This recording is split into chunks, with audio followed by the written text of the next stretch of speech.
en directo. ¿Qué tal? Buenos días. Esto es una programación, un programa, se llama Encuentros en la Unidad y está promocionado por AON Televisión y Yoga en Red. Encuentros en la Unidad es una entrevista, más que una entrevista es una conversación entre yogis y hoy es el primer encuentro. Más tarde habrá más donde pueden participar yogis y yoginis, que son las mujeres que practican yoga. Se trata de un compartir, de un conversar. No se trata de una entrevista donde hoy les voy a hacer preguntas, vamos a comentar, a compartir. En yoga, la palabra compartir es muy querida, muy apreciada. Y hoy estamos Ramiro Calle, el decano del yoga dentro de España, el gran difusor del yoga, y mi persona, que soy Emilio Gómez, y soy el coordinador del Círculo de Yoga Silencio Interior. Así es que, sin más preámbulo, dando las gracias a Yoga en Red y a su directora Pepa Castro, y agradeciendo a María Cebrián de AON Televisión que permite este tipo de eventos y programaciones, vamos a comenzar. Estábamos hablando antes, estamos conversando antes de salir a antena, que me preguntaba Ramiro que cuántos años llevo en el yoga. Pues mira, hay una cosa que tú no sabes, pero te voy a contar. Y cuando yo tenía 12 años, mi padre trabajaba de ordenanza en el Ministerio de Comercio, que estaba en Castellana 14, esquina Don Ramón de la Cruz. Y un día me llevó allí, entré en un despacho, me asomé al balcón, tenía 12 años, miré a la izquierda y vi un cartel negro con letras blancas que ponía una sola palabra: yoga. Pasaron los años, muchos años, pero en aquel momento yo supe que un día iría a ese sitio. Cuando con 12 años yo vi ese cartel, dije, un día iré ahí. Y aquello se me olvidó completamente. Pasaron los años, pasaron las cosas, pasé una crisis, una gran crisis, y una buena amiga me dijo, ¿por qué no vas a hacer yoga? ¿Y dónde voy a ir a hacer eso? Y me mandó allí. ¿Y dónde estás? Me dijo, vete con Ramiro Calle, que eres mi profesor, ella tomaba clases contigo. ¿Y dónde está? Y me dijo, está en Don Ramón de la Cruz. Y en ese momento supe, me vino la imagen de aquel cartel que tienes en tu No era Don Ramón de la Cruz, era Ayala. Ayala. Eso es. Ayala. Llevamos Eso es. ahora, Ayala. este año hemos cumplido 45 años 45. dando clases en Ayala.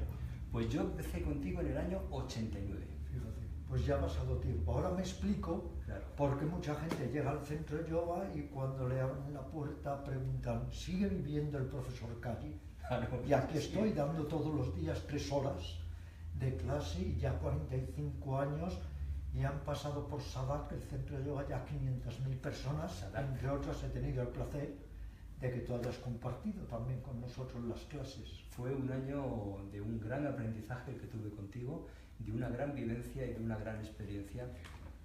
Todavía recuerdo cuando pasamos de la clase de Hatha Yoga al yoga mental, a la meditación, y en el pasillo había una imagen de un sabio, que yo no sabía el nombre, que siempre que la veía se me despertaba el corazón, y ese sabio fue Ramana Maharshi. Sí.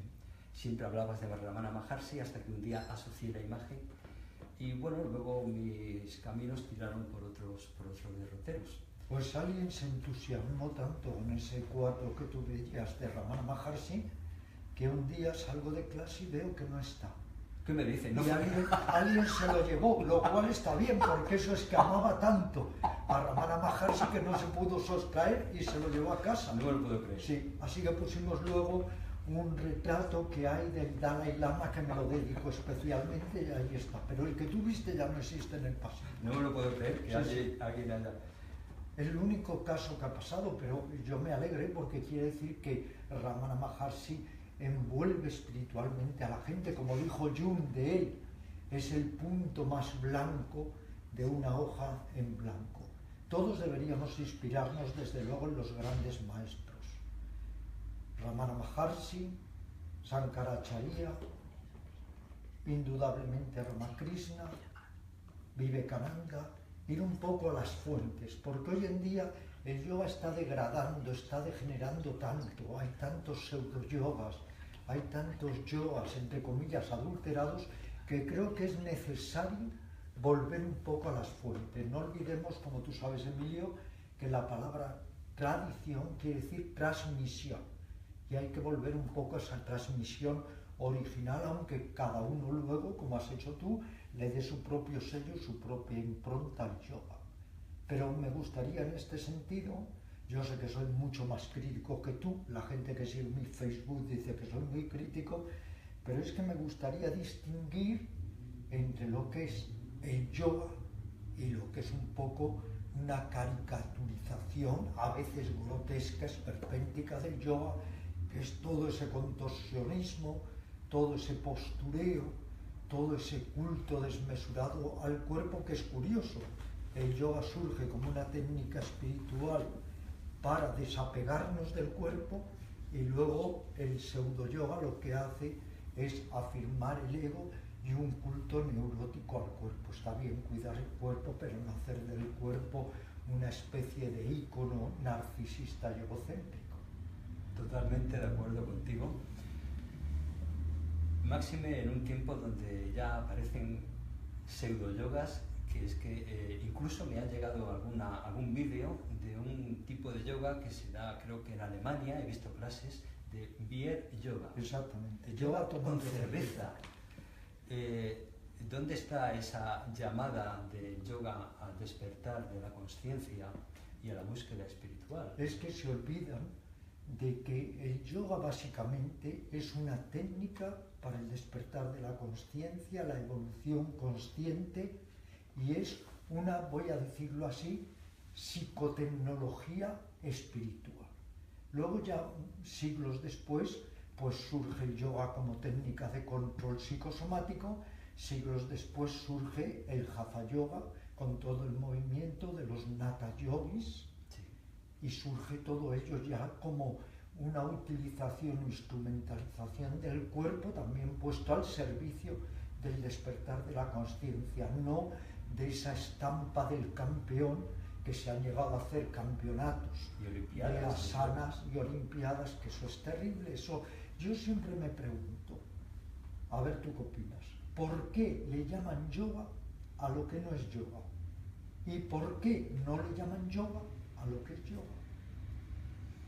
¿Por qué se confunde, poniendo un ejemplo, el juego de ajedrez con el juego de damas? ¿Por qué se confunde la joyería con la bisutería?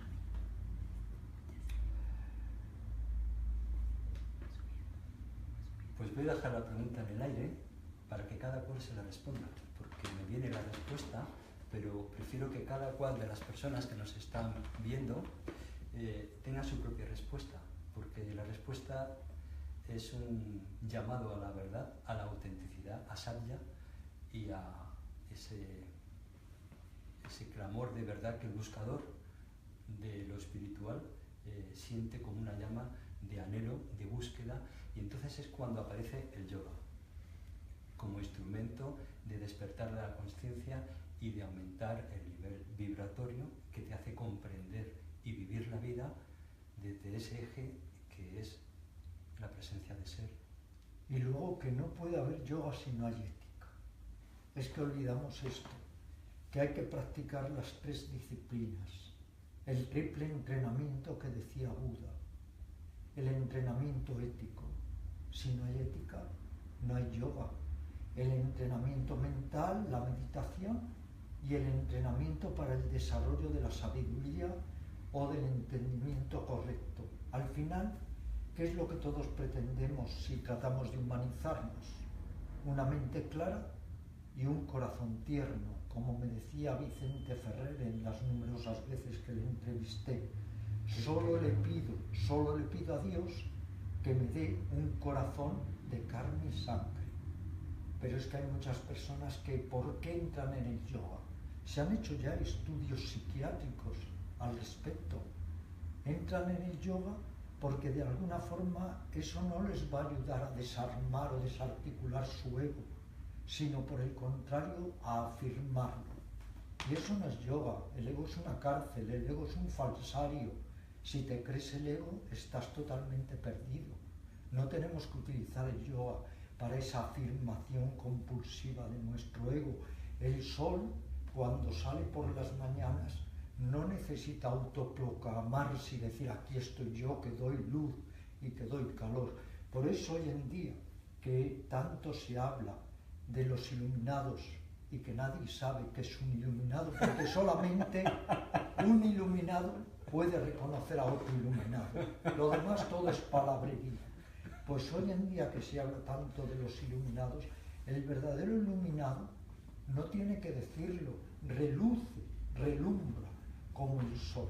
El que dice que es un iluminado es el que está más lejos de la iluminación. Y lamentablemente hoy hay una legión de pseudomaestros, de escritores de estos temas que van dando a entender que se han iluminado con lo que ellos llaman el Sahaja Yoga, el yoga natural que no requiere ningún esfuerzo, cuando todos sabemos que en la senda del yoga es esfuerzo sobre esfuerzo. Mira, miro el reloj para ver el tiempo. Esfuerzo sobre esfuerzo. Yo creo, comparto contigo la opinión, efectivamente, pero hasta un punto. Porque para mí el yoga es un instrumento para despertar la conciencia. ¿Cómo actúa el yoga para despertar la conciencia? Es como un acelerador del nivel vibracional de la energía. A mayor vibración de la energía, mayor conciencia y un nivel de comprensión superior. Entonces, para mí la práctica empieza con un yoga corporal, físico. Se utiliza el cuerpo para activar y aumentar el nivel vibracional de la energía. Conforme se va aumentando el nivel de conciencia, va aumentando el nivel de comprensión. Conforme aumenta el nivel de comprensión, van apareciendo nuevos tipos de yoga. Después del Hatha suele aparecer, o casi conjuntamente, suele aparecer el Raja Yoga, el yoga de la meditación. Probablemente aparezca a continuación, probablemente solo el Jnana Yoga. Puede que a través de un discernimiento del Jnana Yoga puede que aparezca el Bhakti Yoga, una devoción a algo divino, se abre el corazón, va aumentando el nivel de comprensión. Después de ese tipo de yoga puede aparecer un Laya Yoga, el yoga de la disolución, el Asparsa Yoga, y una vez que ya se ha comprendido algo más, es cuando se viene a un Karma Yoga ya sin ego, a una acción en el mundo sin ego, e incluso un Sahaya Yoga, donde todo es espontaneidad. Pero si no se ha hecho el recorrido, no puedes pasar directamente de estar en una personalidad y un ego, pasar a un Sahaya Yoga porque alguien no, es que tiene que haber un recorrido. La primera vez que yo viajé a la India, en 1972, encontré un maestro que me dijo algo muy importante, que siempre lo mantengo inscrito en mis células. Solo al final del esfuerzo aparece el esfuerzo sin esfuerzo. Eso es lo que decían los taoístas. Eso es. Por lo intencionado se llega a lo inintencionado. Pero el problema hoy en día de los neoyogas, los neotantras, los neovedantas, es que se subestima el esfuerzo, porque se te dice, tú ya eres Dios, tú ya eres la conciencia, y eso es un engaño terrible, porque para llegar a esa conciencia tenemos que hacer ese esfuerzo en cuya extremidad luego aparece el esfuerzo sin esfuerzo. Por eso es importante decirle a la gente que tiene que seguir un sadhana, que tiene que seguir una práctica espiritual, que tiene que seguir un entrenamiento metódico para poder actualizar todos sus potenciales internos. Y que esa práctica sea comprometida. Por supuesto, con gran motivación y compromiso con uno mismo. indudablemente. Si no hay compromiso, no hay profundidad. Si no hay profundidad, no puede haber comprensión. Exacto. Es que va por ahí la cosa. Y por otro lado, que nunca olvidemos que el yoga tiene unas raíces. Y esas raíces son que seguramente un grupo de personas muy antaño, con sensibilidades místicas, con inquietudes, con el afán de ir más allá de las limitaciones precisamente de la mente ordinaria y del ego, comenzaron a convertirse en un laboratorio viviente para desarrollar todos sus potenciales y todas sus facultades. Pero es que a veces olvidamos, y esto es muy injusto, esa valiosísima herencia, legado espiritual de los antiguos yogis. Y entonces surge cualquier persona que, porque hace muy vistosamente la postura del pavo o el sirsasana, ya se cree que ha inventado el yoga y que es un yogi consumado. No, tenemos que ser humildes. Yo creo que es muy importante en el yoga que nos demos cuenta de la humildad. Y debo decirte, Emilio, y tú también llevas en esto muchos años, que donde he encontrado, lamentablemente, la gente más egocéntrica, con un ego que se lo pisa, que es muy paradójico y contradictorio, es en el campo del yoga. Y luego otra cosa que sí me gustaría charlar contigo. No podemos engañar a la gente, porque si somos yogis no podemos engañar a la gente. Llega un momento, yo se lo he dicho muchas veces a mi admirada y queridísima amiga Pepa Castro, llega un momento en que hay más profesores que alumnos. ¿Por qué? Se engaña a la gente.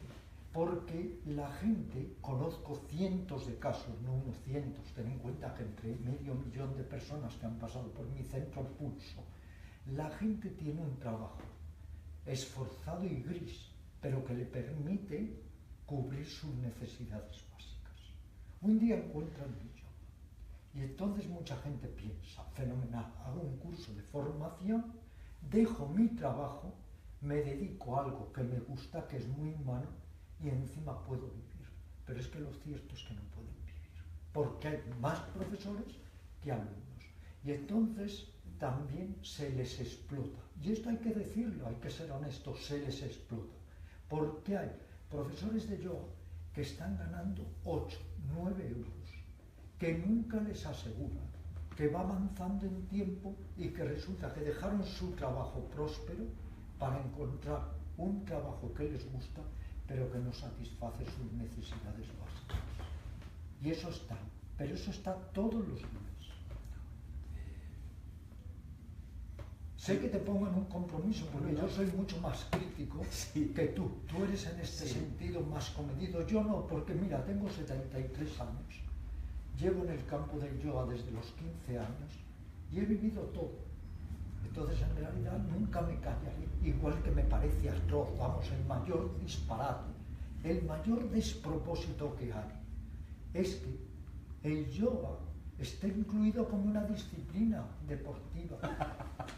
Es que eso ya es de locos, y los que han hecho eso, no sé qué intereses y politiqueros tendrían para convertir el yoga en una disciplina deportiva, igual que como buscador espiritual me importa nada que la palabra samadhi o la palabra yoga aparezcan en un boletín oficial. Es que al revés, Jesús era un revolucionario, Buda reaccionó contra la ortodoxia, el yogi es un ser independiente, es un libre pensador, es de todos y de nadie, está en este mundo sin estar en él. Y desde luego, si algo no es el yogi, es un político de pasillos para ir vendiendo el yoga como si fuera un producto de mercadería.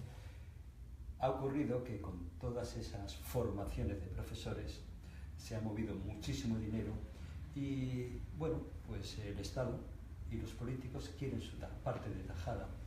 Parte de esa tajada implica que a los profesores se les explote, se les pague poco y no se les valore en su justa medida. Conviene recordar que yo entiendo el yoga como una práctica íntima. Yo practico yoga para mí. Y ha llegado un momento en que la práctica del yoga para seguir aprendiendo he tenido que empezar a compartirlo. Pero jamás pensé en que llegaría a ser profesor de yoga, jamás. Todo se ha ido sucediendo, en mi caso, concretamente, de un modo fluido, natural, como una necesidad para el siguiente paso, para el siguiente paso. No, pero si el deber del que sabe es compartir y es enseñar.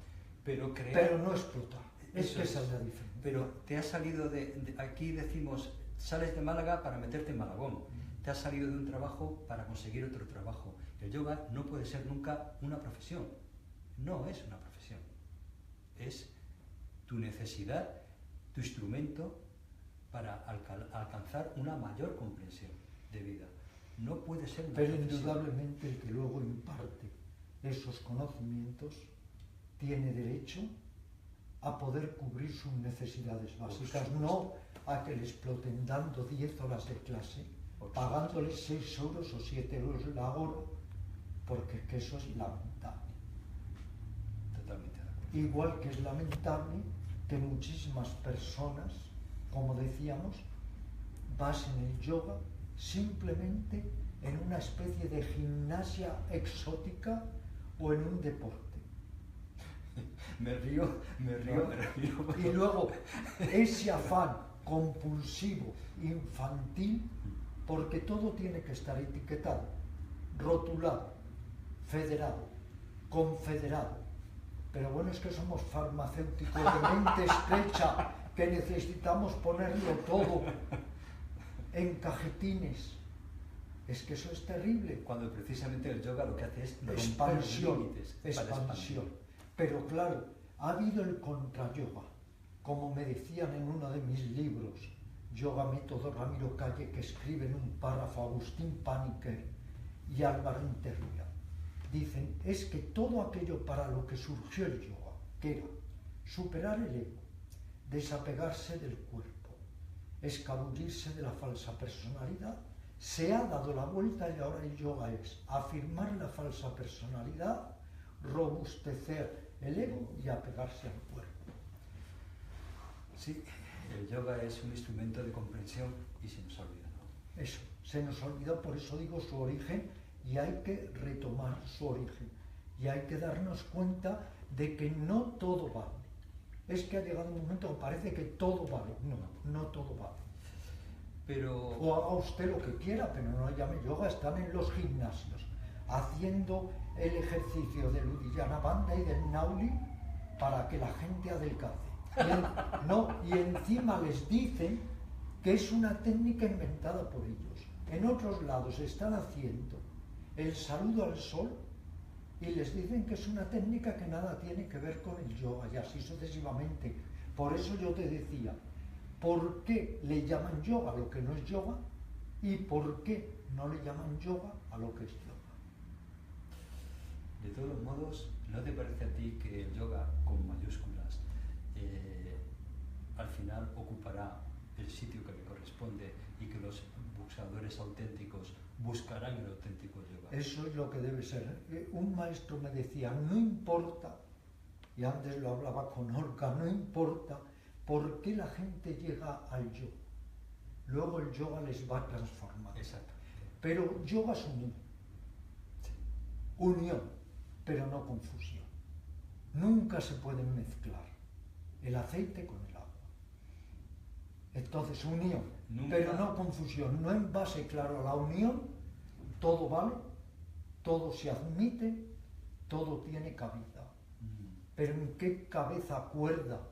Si levantara la cabeza Patanjali, que se volvía a morir enseguida, ¿en qué cabeza cuerda cabe que varias personas se enfrenten con otras personas en un campeonato de asanas a ver quién hace mejor la postura de la pinza? Si es que eso es atroz, pero lo promueven determinadas escuelas. La locura de la mente lleva a esas cosas y a otras atrocidades. Pero yo no me meto en el yoga por estar más loco. Es como me dijo un periodista una vez que me veía meditando y me dijo, tanto meditar te vas a volver loco. Y yo le dije, no, tú te vas a volver loco por no meditar. Entonces, claro, tenemos un poco que desarrollar lucidez, cordura, equilibrio, porque si no, ¿para qué entramos en un camino de autorrealización y de autoconsciencia? Pero fíjate, yo creo que todas las personas tienen esa luz de la consciencia.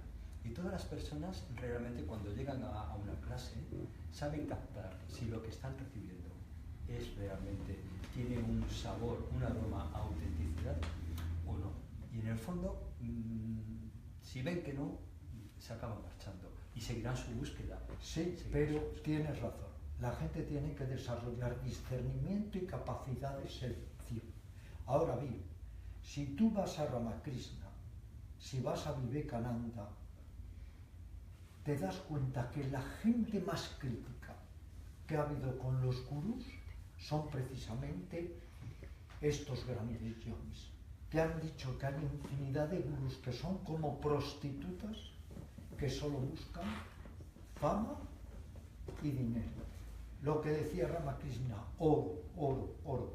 Por otro lado, ten en cuenta que el discípulo también buscará el maestro que le corresponda a su psicología. Y a su nivel de comprensión. Por supuesto, en ese momento. Si tú quieres droga, irás a un maestro que te dirá, venga a tomar LSD, STP, alcohol.